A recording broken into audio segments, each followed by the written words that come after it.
Sup? Go. I can actually say the whole alphabet in 1 second.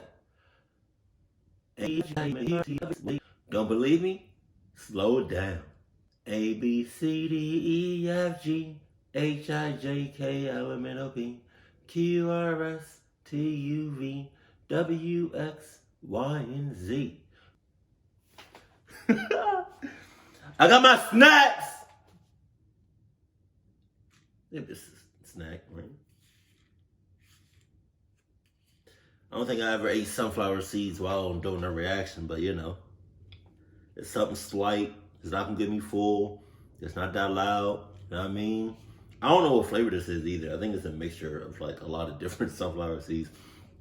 You got your snacks, your cuddle buddy, and your Adidas. Check, check, and check. If you don't have any of those, I can't cluck with you. If you have 1 out of the 3, yeah. If you have 2 out of the 3, I can cluck with you. If you have all 3, what's up? We best friends.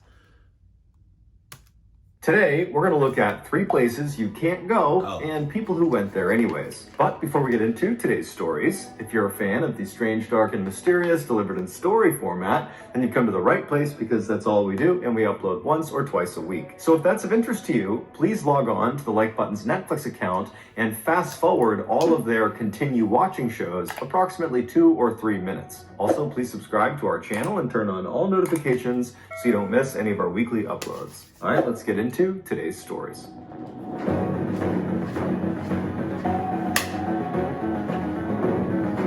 Guys wrong. Located on the far northern tip of Maine, right on the border of Canada, lies a small rural town called Van Buren. Van Buren is home to about 2,000 people who, for the most part, have lived in Maine for their entire lives, and they tend to be very rugged and very competent people. But unless you live in Van Buren or know someone in Van Buren or have family out there, there's no reason you would have heard of this particular town.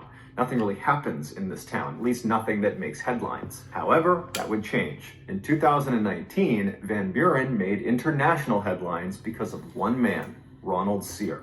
As a young man in the 1950s, Ronald Seer joined the Air Force and fought in the Korean War. And then after he got out of the military, he moved back to his hometown of Van Buren, Maine, and he moved into a very modest 2-story home right near town. And for a little while, he just kind of floated about, didn't really have a direction in life. But eventually, because of his love for working with his hands and his general skill at working with his hands and building things, he started a small but successful tool selling company that he ran right out of his shed on his property. Fast forward to 2019, Ronald Seer at that time was 65 years old, and he still lived in the same property right near town in Van Buren. However, he now lived alone, and he still ran this tool selling business right out of his work shed. And for Ronald, this was enough. He was very content with his life. He was very happy.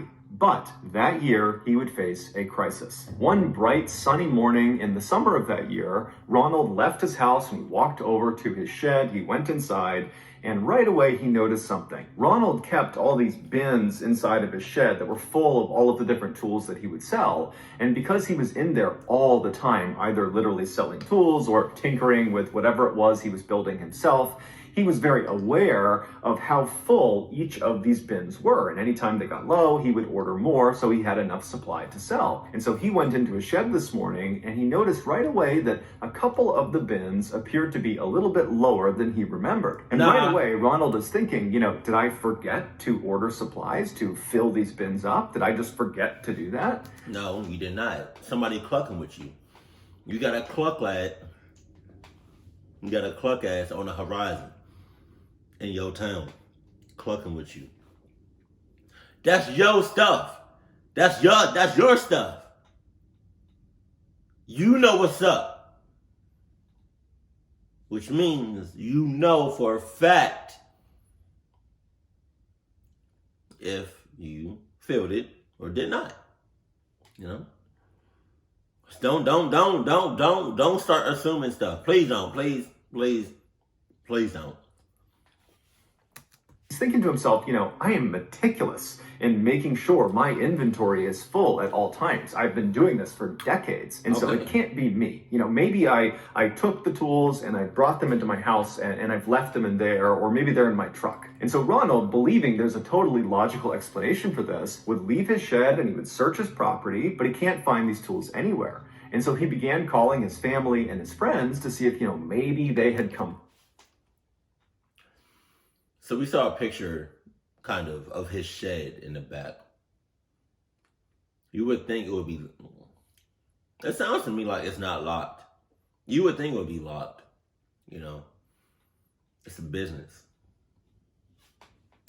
And borrowed some of these tools, or maybe they knew what had happened to them, but everyone he spoke to said, no, I have no idea. And so by that afternoon, Ronald had found himself back inside of his work shed looking around, thinking to himself, have I been robbed? It was the only logical thing he could think of that would explain this loss. And so Ronald drove to the police station and he spoke to police and he explained what happened. But unfortunately, the police's reaction to what he was telling them was not exactly what he wanted. They basically assumed that, he just had miscounted, that in reality, the tools were either still in the shed and then he just forgot how many were supposed to be in there, or he had just kind of lost them on his property somewhere, that they were bound to turn up. And so the police...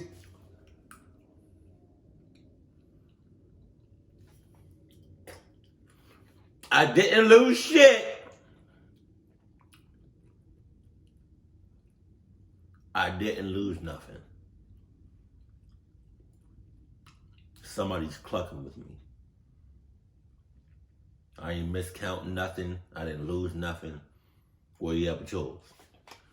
Told him, look, Ronald, go back and search your property. I'm sure they're there. And if you get some proof that someone actually stole from you, then come back to us. And so Ronald was really annoyed by this. He wanted them to take this seriously, but he could tell they just were not going to. And so Ronald drove back to his house. He went inside, he hopped on his computer, and he began researching what other homeowners did to protect themselves from things like theft. And one of the things he came across was setting up tripwires all around the perimeter of your property. Basically, you take these thin wires and you stretch them out very tight, very low to the ground, and you anchor them on each side, and then on the wire itself, you hang little bells. And so in theory, if an intruder were to walk onto your property, they would most likely not see the tripwires on the ground and they would kick them, and that would cause the bells to ring, thereby alerting the homeowner of their presence. Ronald loved this idea, so he went out and he set up tripwires all around his property. But over the next several days, after these wires were stood up, none of the wires made any sound, and still more tools continued to go. So it's something paranormal.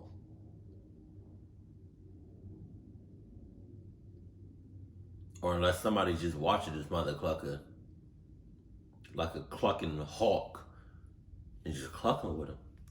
Missing. This was also in spite of the fact that his shed was locked at night. And so Ronald's thinking to himself, whoever's doing this is clearly watching me and kind of monitoring what I'm doing. They must be aware of the tripwires, and they must be sneaking into the shed, at some time that I have the doors unlocked. I mean, this is a professional thief. And so as Ronald is thinking about this master thief that is targeting him, he has this sudden fear that if he can't stop this person from breaking into his shed and taking his tools, how can he possibly protect himself against this person breaking into his home and stealing things from in there, which included all of his cash and many other valuables. And so Ronald became very fearful and decided the only thing he could do was really beef up his home security system. And so he hopped back online and he began Googling other ways to protect your property. And after discovering a number of really effective techniques, he got to work. He began building all these home defense systems and placing them all around his property. And after all of these kind of DIY security measures were put up, the theft of his tools stopped.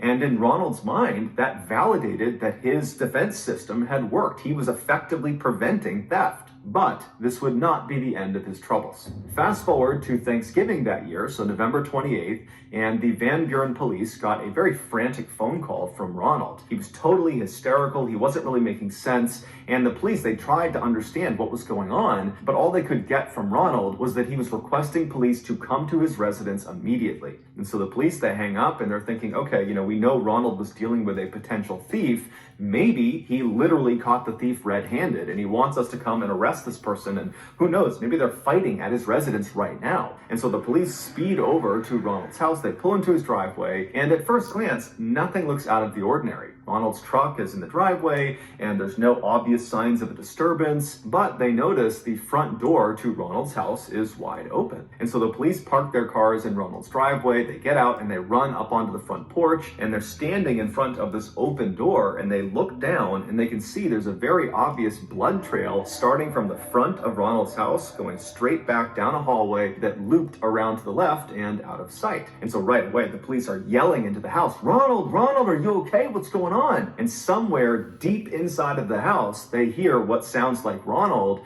make a kind of guttural sound. And so immediately this tips the police that more than likely Ronald has been hurt, and he likely is the one who made this blood trail. And so the police draw their guns and they go inside of Ronald's house, not really sure what they're going to find. They don't know if there's some intruder or attacker or someone in here that's harmed Ronald, but they make their way down this hall following the blood trail. They turn the corner, and then sitting at the end of the blood trail is Ronald. He's sitting down with his back to some cabinets in the kitchen, and he's clutching his midsection. He is covered in blood. He's completely pale. And so right away, the officers call in backup, but then as a security measure, they search the rest of the first floor to make sure there is no other person here. There was no one on the first floor. They went to the second floor. They peeked around up there. They didn't see anyone. So they rushed back down to Ronald, who's still just sitting there, and they begin administering first aid, and they're trying to get him to explain what happened. How did you get hurt? But Ronald is clearly in shock. He's kind of in a daze. He's not making sense. And then by the time the paramedics showed up, just a couple of minutes later, Ronald had slipped into unconsciousness. When Ronald was wheeled out of the house,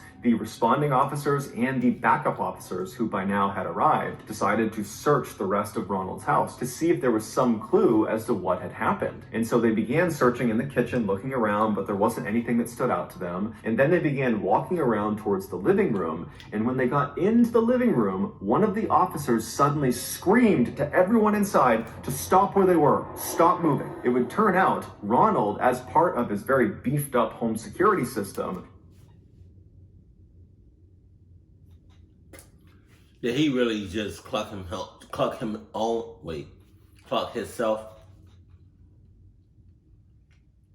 I think so. I think he clocked his own self up. God damn.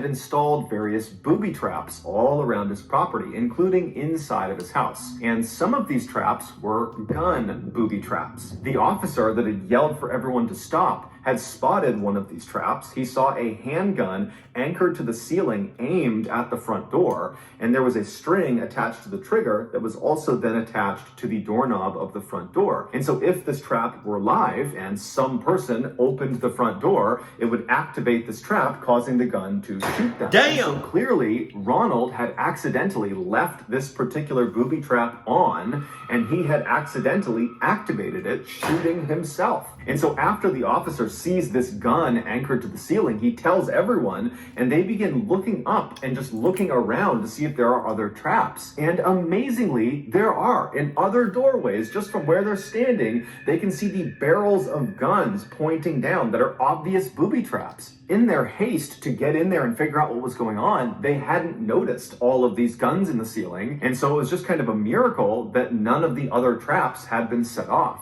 Ronald would be rushed to the hospital that night, but he would pass away from his wound. His death would be ruled an accident, and to this day, we don't know if he really was dealing with a professional thief that was stealing his tools, or if it was just a figment of his imagination. Jesus. Mary Ceruti had a difficult childhood. Growing up in the 1950s and early 1960s in Houston, Texas, Mary's family barely had enough money to get by. And then by the time Mary was 21, both of her parents had passed away, leaving her with nothing. After their deaths, Mary kind of bounced around Houston, going from one low-paying job to the next. And then eventually she met a man that she fell madly in love with and they got married, but unfortunately that marriage would end in divorce. After Mary got over that heartbreak, she would meet another man who she would also fall in love with and they would get married too, but like her first marriage, this one also ended in divorce. At this point, Mary was so devastated by yet another heartbreak that Mary had a little lamb, little lamb, little lamb. You're a plug ass, I feel like. she just kind of accepted that she was not gonna get married again. She was not gonna have a family of her own. But she didn't let this get her down. Instead, she kind of embraced her life as a loner. Fast forward to 2015, and Mary was 61 years old, and she was still living alone. She lived in a small home in a Houston neighborhood. This neighborhood, over the last several decades, had really begun to grow. Lots of new apartment complexes were being built all the time, and in fact, one of the apartment developers had approached Mary and offered to buy her house so they could build over her land, but she had refused because she loved her house. She did not want to sell it. It didn't matter what they offered her.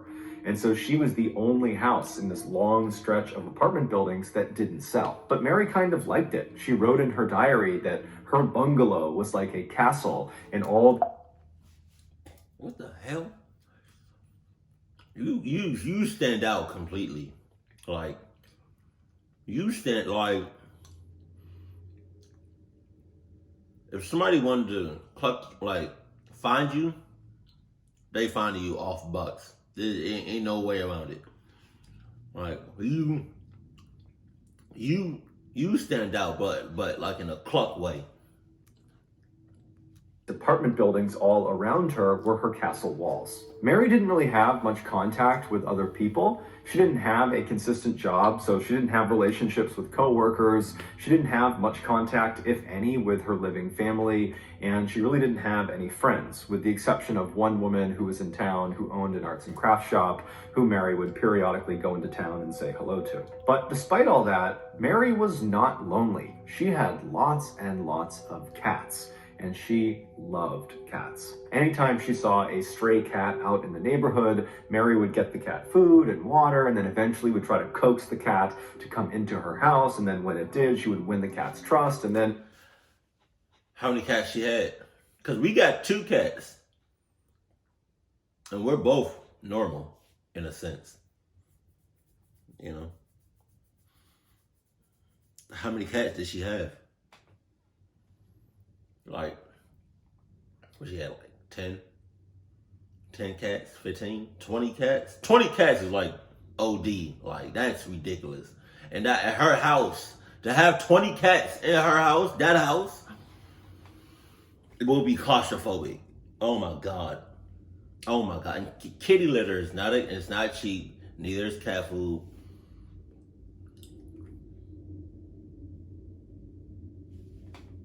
I can't date nobody that has like over 20 cats, really over 10 cats. That's OD. Like, I feel like she want to have more than 20 cats.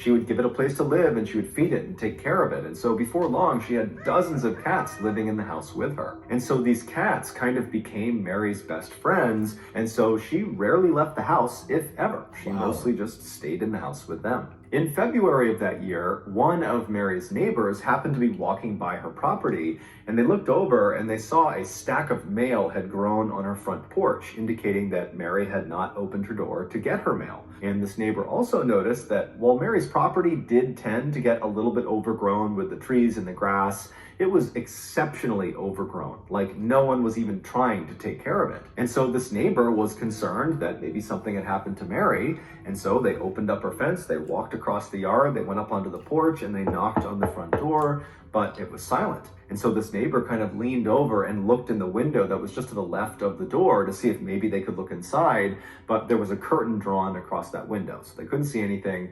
And so the neighbor tried knocking on the door one more time, but again, met with silence. And so after standing there for a minute, the neighbor left the front porch and walked around to the side of the house to see if maybe they could look in one of those windows. But when they went around to the side, those windows were covered with curtains too. So the neighbor walked back to the front of the property and just stood there looking at the house, wondering what they should do. And something told them that something's off, something's wrong, someone needs to make sure Mary really is okay. Someone needs to get inside of this house. And so the neighbor called the Houston police and explained the situation. A few minutes later, the Houston police arrived and they too went right up onto Mary's porch. They knocked on her door. It was met with silence. And so after that, the police talked to one of the other neighbors and got a key that Mary had apparently given them previously. And the police went back to Mary's front door. They used the key. They unlocked the door. They opened it up. And right away, they were hit with this horrible smell coming from inside the house. The police pushed the door the rest of the way open and they stepped inside and they yelled out for Mary, but it was silent.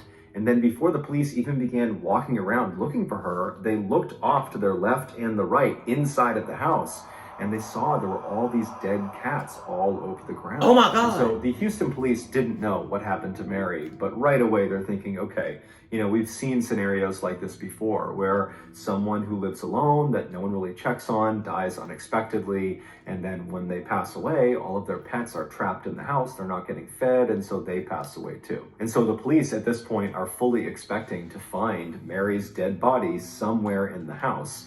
And so they begin walking through the house looking for it. But after searching the house top to bottom, they could not find Mary. And so the police leave Mary's house. And at this point, there are people outside gathered because they see the police cars. And so the police grabbed a couple of the neighbors and they asked them, do you know anything about this woman? Did she say anything about where she was going? Did you see her leave at any point?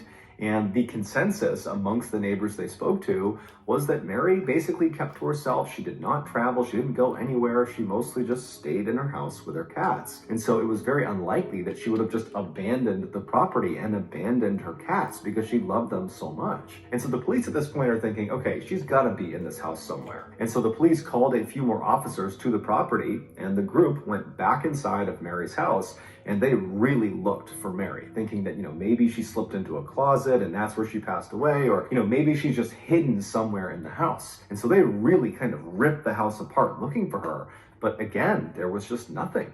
And so after they finally stopped the search without finding Mary, the police contacted Mary's extended family and they asked them the same questions. Did Mary say anything about a trip she was going to take? Is there any reason she would just abandon her property? And they all would say, look, we don't talk to Mary. We don't know where she went. We have no idea. And so for a little while, the Houston police continued to search for Mary in and around Houston. But eventually, after finding nothing, the search kind of stopped and they reached out to Mary's family and said, if you hear anything else about what happened to Mary, please let us know.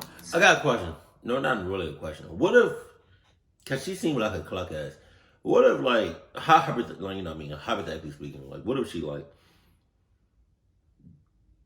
died on purpose? Somehow, some way.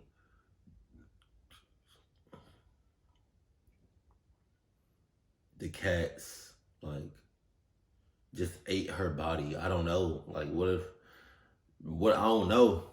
don't know. Because nobody can't find her. Nobody can't find her at all.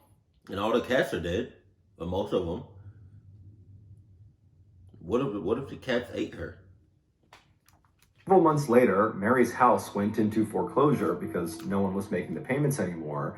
And the bank put her house up for auction. And a real estate entrepreneur in Houston bought the house up quickly, and after cleaning it out, he put it on the market to be rented out. And for the next couple of years, several tenants lived in Mary's old house, none of them staying for very long. Then in March of 2017, when the property was vacant, this young couple reached out to the landlord and said they were looking to rent and they were hoping to potentially stay in this property for 2 or 3 years. The landlord was thrilled and he sent over a lease for them to sign. And then once the couple had signed the lease and the property was theirs, the husband decided to just go over on his own and walk around the property and see what they would need to buy in terms of furnishings. And so the husband arrives at the property, he goes in the front door, he walks around the first floor, and then at some point he decides he wants to go up into the attic to see how much storage space they have. And so he gets underneath the trap door in the ceiling, he grabs the string and he pulls it down, revealing this folded up ladder. He flips down the lower ladder piece and puts it on the ground, and then he began climbing up. Once he got up into the attic, he stayed standing on the ladder and just kind of scanned around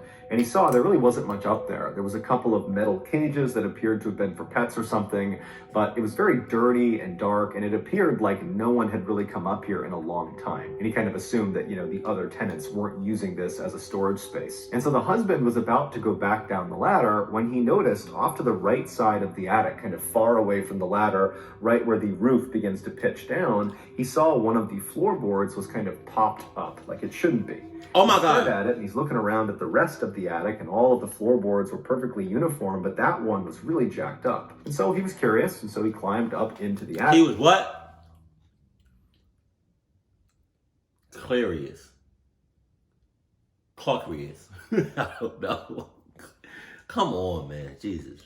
And he kind of stooped down and he walked over to this loose floorboard, and when he was standing over it, he could tell that this floorboard had kind of popped off of this hole in the ground. That the floorboard had been covering this hole, but the hole was dark, and so he pulled out his phone and he turned on his flashlight and he looked straight down and he aimed the light into this hole. Now, this hole was basically just a gap between two of the walls on the first floor. And so he's shining his light down into this gap, and he sees at the bottom the remains of the woman the Houston police have been looking for the past 2 years, Mary Ceruti. While no one knows for sure exactly what happened to her, it's believed back in early 2015 when she went missing, she had gone up into the attic where perhaps her cats liked to sunbathe off to the side of the attic because there was a big window that looked into the attic. And so she went up there to maybe feed the cats or check on the cats that were up there. And when she walked over to that side of the attic where the window looked in, she stepped on that loose floorboard and it gave out from her weight, and she kind of fell through it like a trap door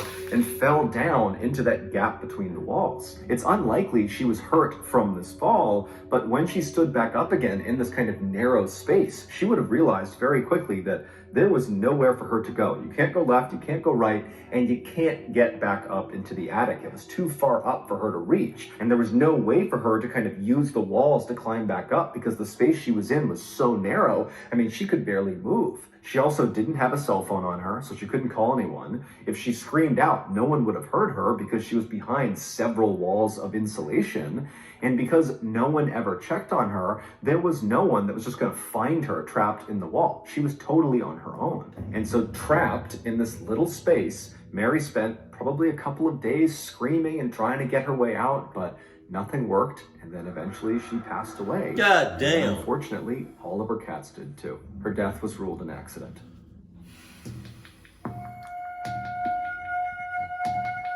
In the spring of 2017, Antonio Navarrete was on top of the world. Just a year earlier, the 21-year-old Florida resident had met the love of his life, a young woman named Daisy Martinez. And now Daisy was pregnant, and so she and Antonio were very excited about starting a family together. For the time being, Antonio and Daisy were living with Antonio's parents in his hometown of Waimama, which is a quiet rural suburb just south of Tampa. But Antonio had a bright future ahead of him. Ever since he had graduated high school, he knew what he wanted to do with his life. He wanted to be an auto mechanic, and he had the skills to do it. From the time he was a toddler, he had always been obsessed with cars, breaking apart his toy cars and putting them back together. And then as he got a little bit older, he began drawing these very intricate drawings of cars that he loved or designs for new cars. And then when he was a teenager, he began actually tinkering around with real cars until he finally acquired a car of his own. It was a white Chevy lowrider pickup truck that he tricked out with all these fancy lights and special rims and this huge sound system that took up most of his back seat. It was thanks in part to this truck, which he nicknamed Casper,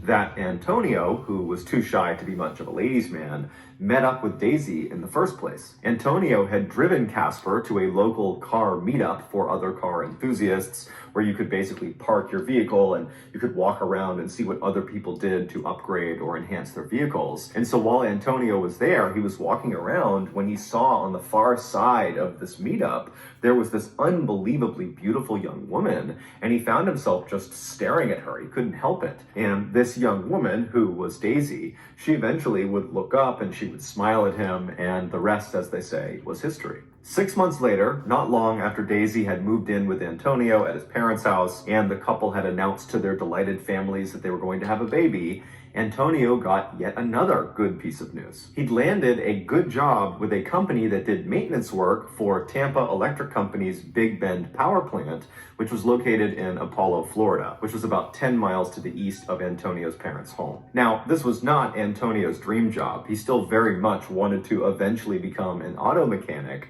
but this job paid $12 an hour, nearly double what he was used to making.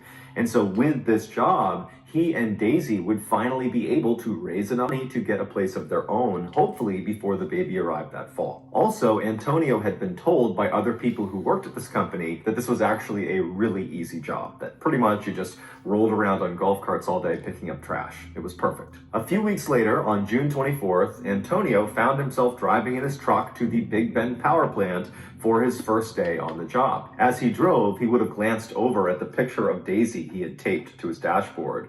She was the only woman he had ever loved besides his mother. When Antonio arrived at the Big Bend power plant, he was totally amazed at just how enormous this thing was. It was basically this huge factory that sat right up against the water, and there were 4 huge smokestacks coming out of the ceiling of this factory with white smoke billowing out of them. This plant produced electricity, and they did this by burning coal. This process was done in 4 distinct units that were inside of this factory that Antonio was looking at. And each of these units is comprised of a humongous boiler, which is basically a 12-story tall oven. God damn! Is loaded in. It took me a minute to realize what I was looking at. God, Jesus. Oh my God. He better not fall in that shit. This huge boiler, and it burns at the bottom of the boiler, creating some steam, and that steam goes up the boiler and begins to turn these huge turbines, creating the electricity, and then the steam just continues up the boiler and then out its respective smokestack into the air. In newer units, the airborne ash, which is a natural byproduct of burning coal, is captured inside of the boiler. But at Big Bend, 3 of their 4 units were built in the 1970s, so they were older models, and they did not capture the airborne ash inside the boilers. Instead, the ash would get heated up so much that it would melt and turn into a substance called slag, which basically is molten lava, like the stuff that comes out of volcanoes. That's what slag is. And so as this slag kind of builds up inside of the boiler, it would go through this man-sized hole at the very bottom of the boiler, and right below that hole is this 30-foot tall water tank called a cooling tank, and this red-hot slag, it basically dumps down into that water, which cools it off, turning it into these kind of glassy rocks. And then they settle at the bottom of this 30-foot cooling tank, and at the bottom of the cooling tank is this grinding mechanism that pulls these hardened, cooled off little boulders of slag into it, and it crushes them up and spits them out on the other side as little tiny bits of slag chips. Oh my God. Then these chips get sold for use in everything from this whole job seems hazardous as hell. Paper to roofing shingles. So after Antonio had spent several minutes just admiring this gargantuan building he would be working in, he gathered up his things, he hopped out of his truck, and he headed toward the front doors. That day, and the next couple of days, were very uneventful for Antonio. He basically just sat in a break room and watched videos about safety and training, and then when he wasn't doing that, he was out trying to navigate around the inside of this huge factory, which was basically this huge maze, and he found very quickly that it was a very hazardous place to work, as there were huge trucks moving around inside of it, it was super loud, and there was just heavy machinery operating constantly all around you. But after several days of just kind of walking around and asking people what things were, Antonio felt like he had a pretty good handle on the layout and also on what his job would entail. On Thursday, June 29th, so just 4 days into doing this new job, Antonio woke up in his parents' house in a really good mood because the next day, that Friday, Daisy was going in for an ultrasound ultrasound, and they were going to find out whether their baby was a boy or a girl. And he was very excited about this. And so Antonio came downstairs, he grabbed a quick bite to eat, and then he kissed Daisy on the cheek, and he headed outside into his truck and began the commute to work. A few hours later, Antonio's mother was in the grocery store when she pulled her phone out of her purse, and she noticed Antonio had called her and she missed it, but he had left a voicemail. And so she played the voicemail and then put the phone to her ear. And what she heard was quite possibly the most traumatic thing a mother could ever hear from their child. After leaving the house that morning, Antonio drove all the way to work, no problem. He parked in the lot, he went inside the building, and initially the day was like any other day. He just kind of drove around the facility and picked up trash, and that was it. But just a couple of hours into his shift, two fairly significant issues arose simultaneously inside of Unit 2. In the boiler, the slag that was building up had somehow created a sort of plug over that man-sized hole where the slag was supposed to dump into the water chamber. And so as more and more slag was being created, as the ash melted, it wasn't draining into that chamber. And so all of this slag was just building up on top of itself inside of the boiler.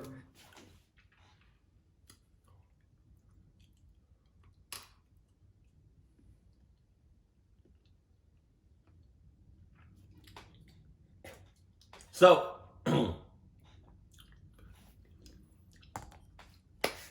mean to tell me there were no signs, no flags, no communication to let anybody know about this molten lava that was just coming up? Seemed like there was no communication to me. It was like, it was just every person for themselves, Jesus. And then in the water chamber, completely unconnected from the issue in the boiler, the slag that had fallen into the water chamber, that had cooled and settled at the bottom, it had landed in such a way that it actually blocked the grinding mechanism. And so none of the cooled slag boulders and rocks were being ground up and expelled out the other side. And so they needed to fix these two issues quickly, otherwise Unit 2 would become basically ineffective. Now, the safe way to fix these two blockages would be to start by turning off Unit 2's boiler. And then once it was off, you could drop dynamite into the boiler itself and break up the blockage over the man-sized hole, and you could send a team into the water chamber after you drained it to chip away and move the blockage over the grinding mechanism. However, turning a boiler off at a power plant is extremely expensive. And so the Tampa Electric Company decided, you know what? Let's just have them fix these blockages without turning the boiler off. And so at 4 in the afternoon, a senior plant manager rounded up 5 other employees, which included Antonio, to come with him and do these repairs inside of Unit 2. And so the plan was to empty all the water from the cooling chamber of Unit 2, and then once it was empty, they would open something called the doghouse door, which is on the outside of the cooling chamber towards the bottom. They would open that up, giving them a line of sight into the bottom of this cooling chamber where that grinding mechanism was, where all those slag rocks had kind of come to a stop on top of it, and they would fire water cannons into the bottom of this cooling chamber to attempt to dislodge these slag rocks off of the grinding mechanism. And then after they cleared that blockage, they would shut the doghouse door and they would somehow deal with the blockage inside of the boiler. But that felt like a secondary issue. They needed to make sure the grinding mechanism was cleared before they did anything else. Now, you need to understand that this company had asked their employees to do this type of repair before, to do it with the boiler still on, and in the past, nothing bad had ever happened, and so these 6 guys, including Antonio, must have thought this was just totally routine, that we would never be asked to do something like this if it was extremely hazardous. But it would turn out what they were doing, making these repairs with the boiler still on, was quite possibly the most hazardous thing they could possibly do at this plant. But either way, the 6-man team made their way over to Unit 2, and they began taking up positions with their water cannons right in front of the doghouse door. Antonio's job for this operation was actually not to be involved in getting the slag free. He was just going to be there to clean up during and after the operation. And so he stood kind of in front of the doghouse door, but maybe 10 or 15 feet back, just kind of standing back, watching the other guys do their jobs. Now, you need to understand the scale of the machinery in front of Antonio and these other men. You have the water chamber, which is 30 feet tall, and then above the water chamber is the 12-story tall boiler that is still on. So there's coal actively burning inside of it. There's red hot slag, so like lava, just kind of tumbling around inside of it. And the steam inside of this boiler is well over 1,000 degrees Fahrenheit. And so they are dwarfed by this totally dangerous piece of machinery. But eventually, their operation begins. The senior plant manager has... But he's standing 15 feet. A good 1,500 feet would be good for me. Or 6 miles. Or 15 miles. You know what? I'm going to just quit today. Water chamber drained, and then after it's empty, they opened the doghouse door, and Antonio watched as the other 5 men took turns with their water cannons, firing them through this door at the big slag rocks that are sitting on top of the grinding mechanism. And it wasn't really working that well, but they were starting to make some progress, and Antonio likely was just kind of getting bored waiting for this to be over, because there really wasn't much for him to do. There wasn't much cleanup. And then as he's standing there, something horrible happened. Because the boiler had been left on, all that ash was still getting melted and turned into slag. And the slag was not being drained because that plug had formed over the man-sized hole in the boiler. And so you have all this slag that's building up, it's getting heavier and heavier and heavier. And about 20 minutes into their cleanup operation, the weight of all that slag broke through.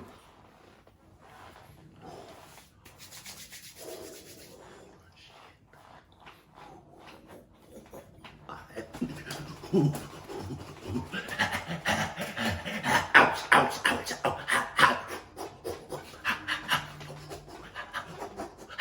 Man, what? Damn!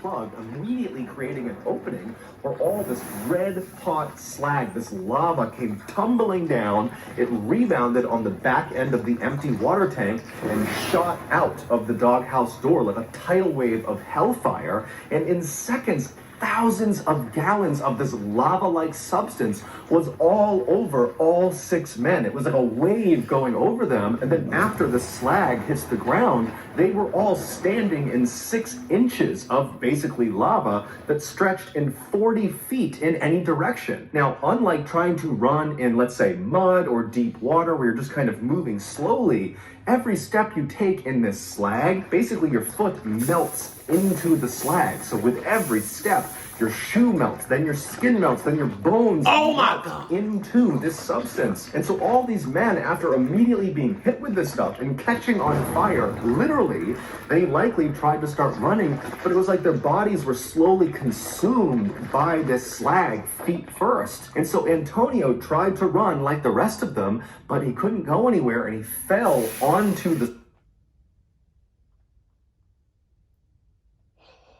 Oh my God. Oh. Flags. He's laying on his side, and as he's melting and burning to death, he reaches into his pants pocket with his free hand and he pulls his phone out and he calls his mother. She doesn't pick up, and so he leaves her a voicemail. And all he says is, Mom, I'm burning. Please call the cops. Please, Mom. And in the background of this voicemail, all you hear is the hissing sound of the steam and slag pouring out of the boiler. In total, 5 of the 6 men that were a part of this repair operation would be killed from this tidal wave of slag. Antonio would be one of them. Tampa Electric would end up paying out a settlement to each of the families of the deceased. So that's going to do it, guys. If you got something out of today's episode and you haven't done this already, please log on to the Like Button's Netflix account and fast forward all of their continue watching shows approximately 2 or 3 minutes. Also, please subscribe to our channel and turn on all notifications so you don't miss any of our weekly 1 or 2 video uploads. We now have a podcast that puts out brand new, never before heard stories every Monday morning. We also put out a remastered version of the audio from a popular YouTube video on Thursday mornings. And so that podcast is just called the MrBallen Podcast. You can find it on Spotify, Apple, Amazon, Google, anywhere you get your podcasts, you can find it there. If you want to get in touch with me, you can send me a direct message on any major social media platform. My username on all of them is just MrBallen, and I do check the majority of my DMs. We have 2 additional YouTube channels. One is called MrBallen Shorts, and we post short random videos and lost episodes. And the other channel is a Spanish language channel, and it's just called MrBallen en Español. We also have a Facebook page just called MrBallen that puts out near daily content. We also have a Snapchat channel just called MrBallen that puts out content on Sundays. We also have some really cool merchandise, so if you want to have a look at that, go to shopmrballen.com. And if you have a story suggestion, please submit it to our subreddit just called MrBallen. It's linked in the description below. So whether I see you on Twitter, Instagram, TikTok, Reddit, YouTube, Facebook, podcasts, additional YouTube channels, wherever, just know that I really appreciate your support. And until next time, that's going to do it. See ya. Hey, man. Hey, shit.